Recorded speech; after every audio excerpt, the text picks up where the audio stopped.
C'était petit, c'était biscornu. Le comparatif, il est évident, parce qu'on était très mal logés, c'était vétuste, étroit. On avait froid l'hiver, chaud l'été. Et j'avoue que je suis ravie d'avoir changé de bâtiment. Surtout l'environnement bois, qui est assez sympathique et chaleureux.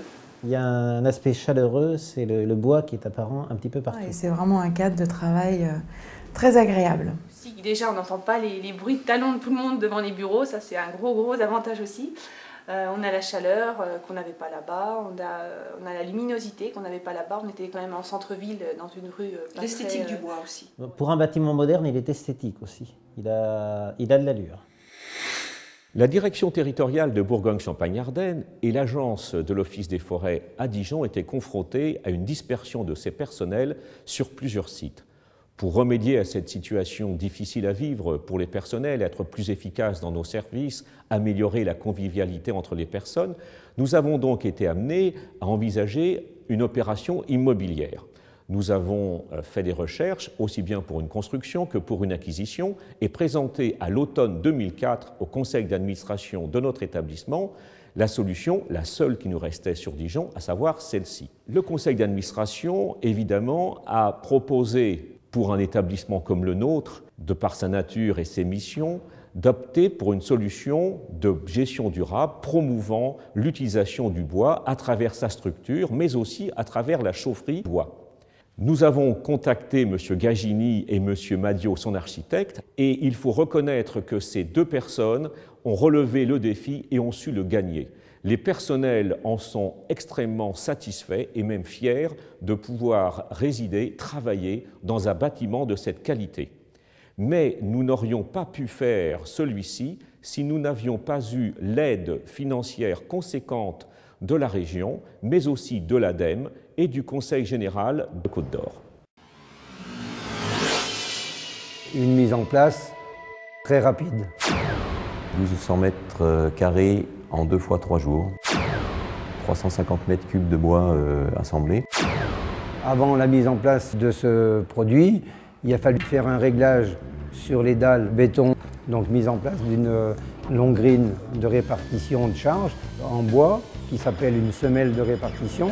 On a réglé cette semelle au millimètre, aussi bien sur la planimétrie que sur les côtes extérieures du bâtiment.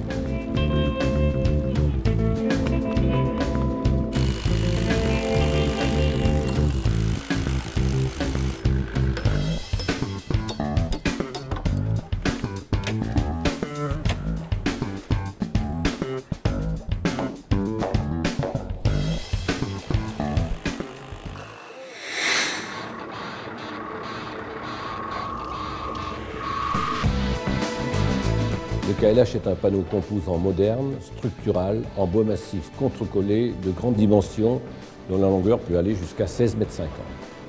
Il se caractérise par un certain nombre d'avantages constructifs tels qu'un très bon rapport poids-propre-performance mécanique, un effet voile qui permet la reprise d'effort suivant 2 directions, une très bonne résistance au séisme, une résistance au feu intéressante, une haute stabilité dimensionnelle, une rapidité d'exécution qui permet une intervention immédiate des autres corps d'État après le montage de la superstructure, un excellent régulateur thermique et hygroscopique qui garantit le confort aux occupants et il s'intègre également dans la démarche HQE, haute qualité environnementale, en stockant durablement du gaz carbonique sans produire d'émanation de produits toxiques tels que le formaldéhyde. Ouais, c'est beau, hein. Ce sont des panneaux qui sont tout taillés en usine avec une précision rigoureuse ou auquel on ne retouche pratiquement rien à la mise en place. On a eu 8 semi-remorques qui représentaient 350 mètres cubes de bois, donc qui est quelque chose de phénoménal. Pour nous, charpentiers, c'est la première fois qu'on a levé autant de bois en si peu de temps. Et on s'est mis très vite à comprendre le système de pose, qui se fait tout par vissage, par clavetage et par équerre de fixation. Donc on a utilisé 8000 vis.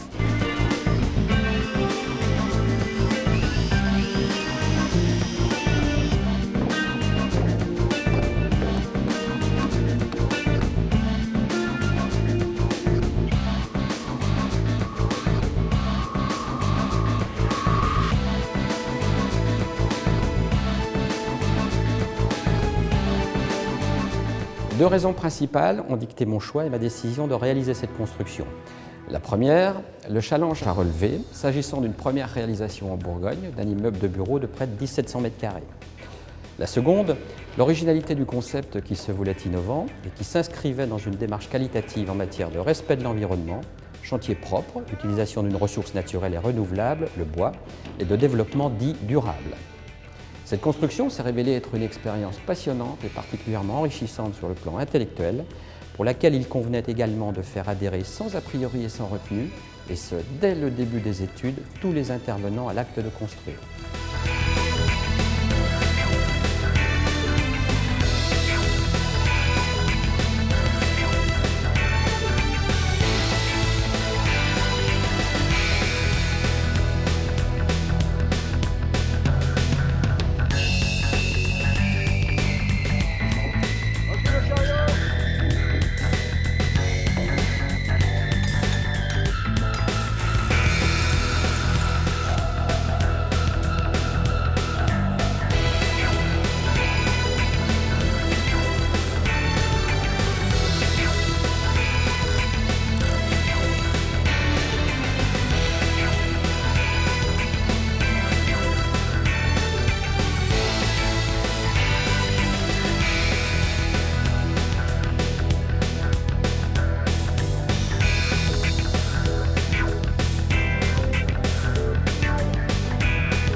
Alors le bâtiment a donc eu un intérêt architectural par rapport à la démarche d'une architecture contemporaine, montrer que le produit bois pouvait tout à fait s'allier à cette esthétique, tout en composant avec d'autres matériaux comme l'aluminium, l'acier, la pierre et le béton. Et donc on a en finalité un bâtiment qui allie dès la conception tous les avantages d'un bâtiment à structure classique sur lesquels on vient plaquer ultérieurement les atouts du bois.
Nous avons sur le site de l'ONF installé une chaudière de marque Ergasner d'une puissance de 100 kW pour le chauffage des bureaux.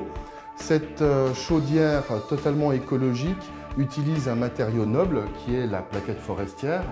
Plaquette forestière qui a pour avantage en aucun cas de rejeter de CO2 dans l'air, plus que si le bois se décomposait dans son site naturel.